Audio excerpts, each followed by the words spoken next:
I'm not sure, again, if you followed my career or even know who I am, that's cool. If you don't know who I am or didn't know what I did, there's one thing that I did that I was proud of and also ashamed at the same time, because we didn't draw flies when we did this angle. Well, we did draw flies, that's about all we drew. In Birmingham, Alabama, I had an angle with a dirty white boy who had a valet called the Dirty White Girl. And I happened to be the Alabama champion at the time. And we had a street fight where the Dirty White Girl came in the ring and put chloroform over my nose and knocked me out. You know, you can get chloroform at CVS now. Seriously, I think it's $5.95 last I checked. That was 1985 prices though.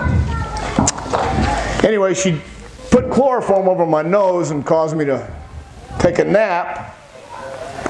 And the next week, I snuck in the ring while the Dirty White Boy was squashing, killing a guy on TV. I snuck in the ring and had my hair up under my hat, sunglasses on like you couldn't recognize me, and hit the Dirty White Boy with a 2x4, knocked him out, and I cut his hair.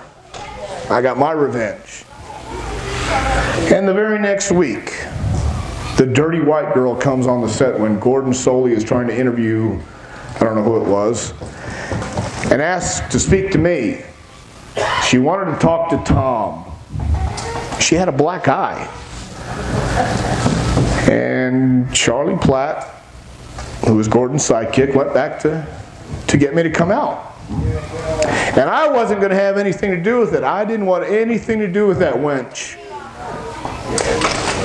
But finally, after 4 segments, the Dirty White Girl comes out again and she starts crying to Gordon and says, "Please, would you please go get Tom? I just want to talk to him."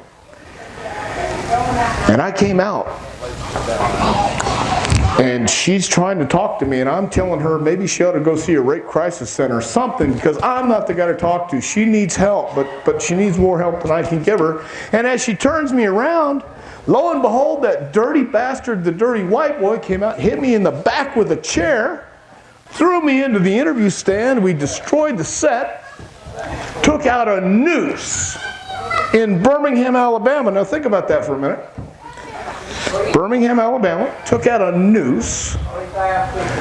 First of all, he handcuffed my hands behind my back, put the noose around my neck, and proceeded to drag me from the interview stand, which is about where the concession stand is here, and the ring is about back here.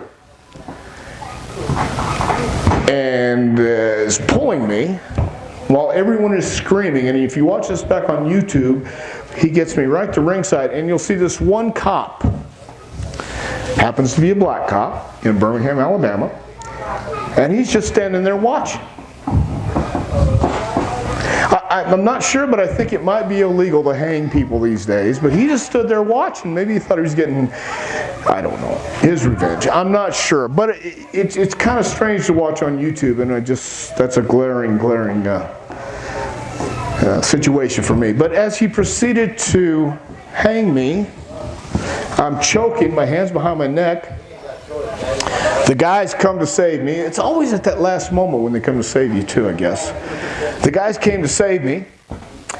And what I've neglected to mention earlier is in the dressing room, to make this real as possible, a guy by the name of Randy Colley actually had a syringe, stuck it in my arm to draw my own blood, put it in a condom, and we tied it up and put it in my mouth. The referee actually put it in my mouth when I got thrown into the interview platform. And the deal was I was supposed to bite it where my neck had ruptured. But if I couldn't get it to bite, which we couldn't because it was too much air in there, it was a little too chewy. Yes, it was a little too chewy. We had someone with a blade. It was Steve Armstrong with a razor blade to come to make sure that we got this on camera.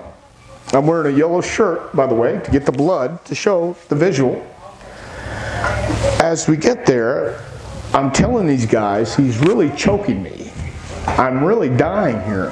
And I put the condom out and Steve pops it, but old blood really stinks. and he almost got sick, and they didn't even get the blood on camera. So, the little nuances, the little details that we used to put into this was kind of cool. But it's also kind of crazy and also kind of stupid if you look back on it.